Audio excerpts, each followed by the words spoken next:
মধ্যপ্রাচ্যে চলমান অস্থিরতার মধ্যে নতুন আশার আলো দেখা দিয়েছে। হরমুজ প্রণালী নিয়ে সমঝোতার ইঙ্গিত মার্কিন প্রেসিডেন্ট ডোনাল্ড ট্রাম্পের।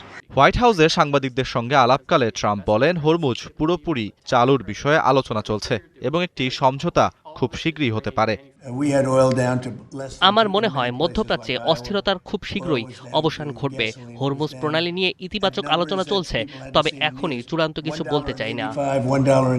ট্রাম্প দাবি করেন, মার্কিন নৌবাহিনীর নেতৃত্বে হরমুজে নিরাপত্তা ব্যবস্থা জোরদার রয়েছে, তবে হামলার ঝুঁকি এখনও পুরোপুরি কাটেনি, ফলে আন্তর্জাতিক জাহাজ চলাচলে অনিশ্চয়তা এখনও রয়ে গেছে।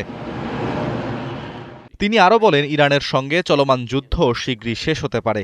একই সঙ্গে যুক্তরাষ্ট্রের গোলাবারুদের মজুদ নিয়ে উদ্বেগ উড়িয়ে দিয়ে ট্রাম্প দাবি করেন, বিশ্বের বিভিন্ন স্থানে যুক্তরাষ্ট্রের বিপুল পরিমাণ সামরিক সরঞ্জাম ও অস্ত্র মজুদ রয়েছে।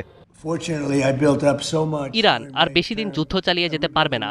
যারা আমাদের অস্ত্র ভান্ডার নিয়ে সন্দেহ প্রকাশ করছেন, তাদের বলতে চাই, আমার মেয়াদকালে আমি সামরিক বাহিনীকে নতুন করে শক্তিশালী করেছি। আমাদের কাছে এমন কিছু শক্তিশালী অস্ত্র রয়েছে যার মজুদ কার্যত অফুরন্ত।